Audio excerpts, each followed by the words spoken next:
Hello. In this section, we are going to discuss rational decision making.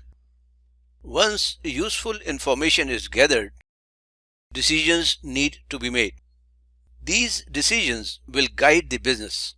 So it is important that the decision making process be as accurate as possible. And in a business situation, you are not going to go to a ball reader, right? Or you are not going to go for a tarot reader or an astrologer. You have to make your decisions based on some rationale.